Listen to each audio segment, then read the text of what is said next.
تو پھر تو آپ کسی کو انفارم نہیں کریں گے نا، مدعی بھی آپ ہیں، منصف بھی آپ ہیں. تو لہٰذا انہوں نے انٹرنیشنل رولز جو تھے اس کو وائلیٹ کیا. اسرائیل ایران کے اوپر حملہ کرے تو ٹھیک، لیکن ایران ان کے اوپر حملہ کرے تو امریکہ کہے کہ ہم دفاع کریں گے. تو یہ دوہرا معیار ہے، اور یہ جنگ جو ہے وہ عیسائی ہوں، یہودی ہوں، دوسری جانب جو ہے وہ مسلمان ہوں، ان کے خلاف ہے. یہاں کسی مسلک کی بات نہیں ہو رہی.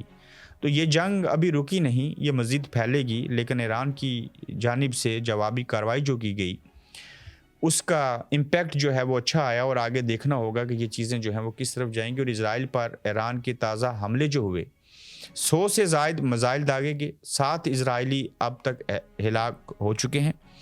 پہلے 90 تھے، اب 132 زخمی ہیں عالمی میڈیا کے مطابق. اور اسرائیل کی اسرائیل کے نیست و نبود ہونے تک حملے جاری رہیں گے. پاسداران انقلاب نے یہ اعلان کیا ہے.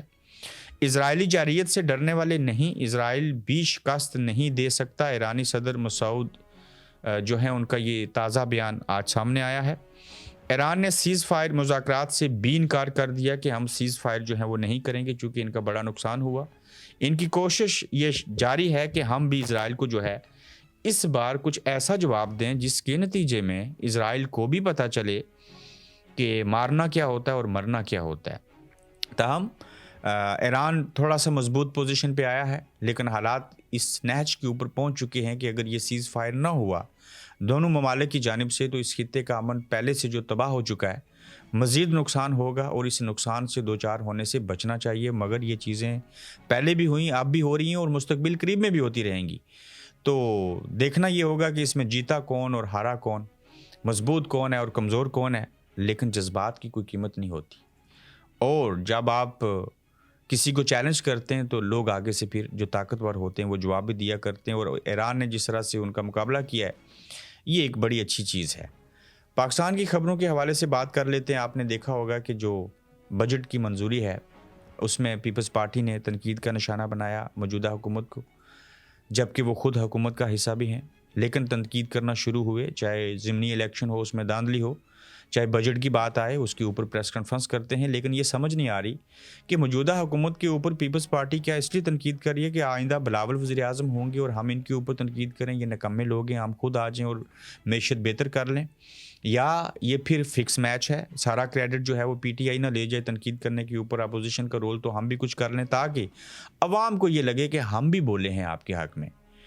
تحریک انصاف کا بجٹ منظوری کے لیے ووٹ نہ دینے کے لیے پیپلز پارٹی سے رابطہ، اور اسد کیسر کی راجہ پرویز اشرف صاحب سابق وزیر اعظم جو ہیں ان سے ملاقات کی.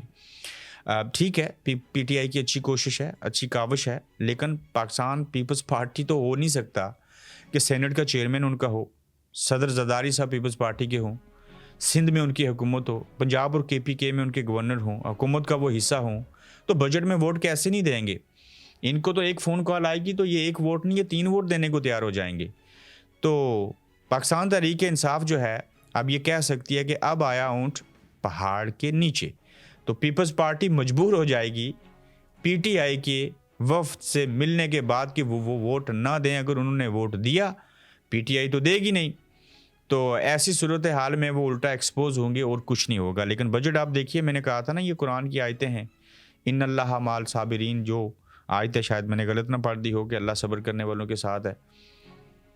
اور اس میں تو باقی تو عام بندے کے لیے کچھ نہیں ہے. ٹیکس بڑھا دیا آپ نے، اپنے جو ممبر آف پارلیمنٹ تھے یعنی کہ member national assembly MPs اور سینٹ کے ممبران، ان کی آپ نے کتنے 1000% یا 500% جو ہیں وہ تنخواہیں بڑھا دی ہیں. 12 لاکھ روپے کر دیے، اور عام آدمی کے اوپر ٹیکس لگا دیا، مشین سے پیسے نکالنے کے اوپر ٹیکس لگا دیا ہے. تو وہ کہتے ہیں نا گنجی نہائے گی کیا اور نچوڑے گی کیا. تو اس کہاوت کے مصداق بجٹ جو ہے وہ اچھا ہو ہی نہیں سکتا جب تک ملک کے اندر سیاسی عدم استحکام ختم نہ ہو جائے اور استحکام نہ آ جائے. اس وقت تک معیشت کا استحکام نہیں آئے گا. تو حالات جس طرح کے ہیں ایسے حالات میں تو ایسا ہی بجٹ آنا ہے، تو پھر عوام کو تو ریلیف نہیں ملے گا. گریٹ برٹن برطانیہ کی انٹیلیجنس کی تاریخ کا ایک نیا باب رقم ہوا، اور اس کے نتیجے میں پہلی دفعہ برطانوی تاریخ میں پہلی بار خفیہ ایجنسی MI6 کی سربراہ ایک خاتون لگی ہیں. یہ بڑے اعزاز کی بات ہے، آنر کی بات ہے. قابلیت جس میں ہو، یہ لوگ جو ہیں وہ میرٹ کے اوپر لوگوں کو لے کے سامنے آتے ہیں. تو یہ خبر اس لیے بنی کہ ایک خاتون کو جو ہے وہ پہلی دفعہ برطانیہ کے اندر انٹیلیجنس ایجنسی کا جو ہے وہ سربراہ بنایا گیا. تو بجٹ کا پہلا انجیکشن ٹکا جو ہے وہ کیسے لگا؟ یہ ٹیکا ایسے لگا کہ سب پاکستانیوں کو بہت بہت مبارک ہو. ابھی بجٹ پاس نہیں ہوا تو پیٹرول 5 روپے اور ڈیزل 8 روپے فی لیٹر مہنگا ہو گیا. بجٹ پاس کر کے مہنگا کرنا تھا, اعلان کرنا تھا, ابھی پاس نہیں ہوا تو اس سے قبل 5 روپے اور 8 روپے فی لیٹر ڈیزل اگر مہنگا ہوا ہے تو آپ دیکھ لیجئے ہر کھانے پینے کی جو اشیاء ہیں وہ ڈیفینیٹلی مہنگی ہو جائیں گی. اور مہنگی ہونے کی صورت میں پھر کیا ہوگا؟ عام آدمی کے اوپر اثر پڑے گا. ابھی تو 22 روپے فی لیٹر لیوی جو ہے وہ بھی بڑھنی ہے. عمران خان نے درست کہا تھا کہ میں تو برداشت کر لوں گا لیکن لوگ برداشت نہیں کر سکیں گے. یہ بجٹ کا پہلا نتیجہ ہے کیونکہ انہوں نے قرضے واپس دینے ہیں. قرضے واپس دینے تو عوام کے اوپر بوجھ ڈالنا ہے. پیٹرول اور ڈیزل کو بڑھائیں گے تو اسی صورت میں جو ہے وہ پیسے جمع ہو سکیں گے, چونکہ ان کو ٹیکس جمع کرنے کے اوپر تو توجہ نہیں دینی. جمع ہو بھی جائے تو وہ کسی اور کی نظر ہو جاتا ہے.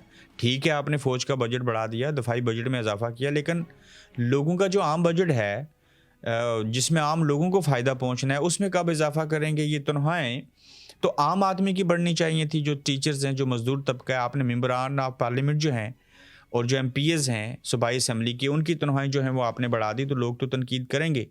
تو جب معاشی طور کے اوپر عام آدمی کو بجٹ کے اندر فائدہ نہیں ہوگا تو یہ حکومتیں ویسے بھی ناکام ہو جایا کرتی ہیں. ہاں, مریم صاحبہ نے ایک بڑا اچھا اقدام کیا. میں مختلف محفلوں میں جاتا ہوں تو مجھے اس بات کا ذکر سننے کو ملتا ہے کہ انہوں نے جو سڑکیں کھلی کی ہیں, وہ جو تجاوزات تھی جو ان کو ہٹایا, یہ بہت اچھا اقدام ہے. ظاہر ہے یہ کچھ کریں گے تو آگے کسی سے کچھ مانگنے کی حیثیت میں ہوں گے, تو یہ ایک اچھا اقدام ہے. باقی اب تک ان کا مثالی کوئی پروجیکٹ کوئی چیزیں ہمیں نظر نہیں آئی. اگر ہیں تو اچھی بات ہے, ان کو اچھے کام کرنے چاہیے. جیسے کہ ایسے حالات میں وہ برسر اقتدار آئیں, انہیں چاہیے کہ وہ اچھا کام کریں, عوام کی محبتیں سمیٹیں, عوام سے ووٹ حاصل کریں. یہ ون مین شو نہیں ہونا چاہیے جتنی پاپولیرٹی پی ٹی آئی کی ہے. ان لوگوں کو بھی اچھے کام کرنے چاہیے اور ٹف ٹم دینا چاہیے.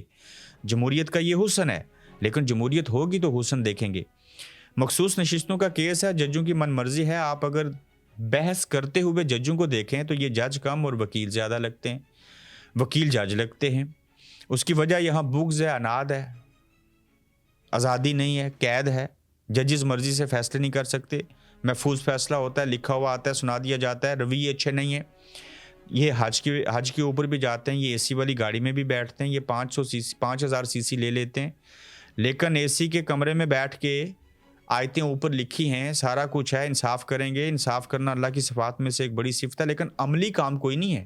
وہ ایسے نہیں ہے کہ مخصوص نشستوں کے فیصلے کے خلاف نظر ثانی اپیلوں پر کیس کی سماعت ہوئی. اگر آپ کی بات مان لی جائے تو پھر آپ کی درخواست خارج ہونی چاہیے. آپ ہیں کون؟ کیا یہ جج کسی کو ایسے کہہ سکتا ہے کہ آپ ہیں کون؟ کسی نے آپ کو جوائن نہیں کیا. آپ کون ہیں؟ سنی اطاعت کونسل کون ہے؟ جسٹس جمال مندو ہیل کا فیصل صدیقی سے مکالمہ. پھر فیصل صدیقی کہتے ہیں اس ملک میں ناانصافی کی تاریخ طویل اور سیاہ ہے. فیصل صدیقی نے ججز کی روبرو تلخ حقیقت بیان کر دی اور یہی حقیقت ہے. اس ملک میں مارشل لا لگانا ہو یہ مورا بنتے ہیں. اس ملک کے اندر کسی وزیر اعظم کو نائل کرنا ہو عدلیہ مورا بنتی ہے. کسی کی حکومت ختم کرنی ہو یہ مورا بنتے ہیں. مورا نہیں بلکہ اہم کردار ادا کرتے ہیں. تو ہم اسٹیبلشمنٹ کو دوش کیوں دیں؟ ہم سیاستدانوں کو دوش کیوں دیں؟ یہی وہ عدلیہ ہے جس نے بھٹو کو پھانسی دی, جس نے کسی کو انصاف نہیں دیا, مرنے کے بعد انصاف سنایا, اور حکومتیں انہوں نے ختم کی, مارشل لا لگائے, لڈو خود کھائے, پی سی او کے تحت حلف اٹھائے, وکلا تقسیم ہیں, ہر کسی کو جج بننے کی پڑی ہے, مراعات لینے کی فکر ہے. جج جب انصاف نہ کریں, ان عدالتوں میں بیٹھے ہوں تو وہ عدالتیں عمارتیں لگتی ہیں, جج نہیں لگتے. تو یہ مخصوص نشستیں آپ کسی اور کو دے دیں, حکومت کو مضبوط کر لیں, اور 9 مئی کے کیسز میں آپ درجنوں پی ٹی آئی کے ایم این اے اور ایم پی ایس کو جو ہے وہ نااہل قرار دے دیں, پھر ضمنی الیکشن کروائیں, پھر دھاندلی کریں, ان کو حکومت میں لے آئیں, مگر آپ اس وقت تک سرخرو نہیں ہو سکتے, کامیاب نہیں ہو سکتے جب تک اصل حکمرانی کرنے کا حق جن کو حاصل ہے, جن کو عوام نے ووٹ دیے, آپ ان کو تاج نہیں پہنائیں گے, آپ ان کو اقتدار میں نہیں لائیں گے تو یہ ملک ایسے ہی چلتا رہے گا. اس خمار سے باہر نکلیے. منگل کا دن اہم کیوں ہے؟ کل منگل کے دن عمران خان کی فیملی سے ملاقات انتہائی اہم ہے. ملاقاتیں علیمہ خان بتا چکی ہیں کہ عمران خان کو آئسولیٹ کر دیا گیا ہے, تو منگل کو ہر حال میں تمام M N S M P S Pakistan Tehreek Insaf کی وکلا اڈیالہ جیل کے باہر پہنچیں. مزاحمت ہوگی تو ہی ملاقات ہوگی,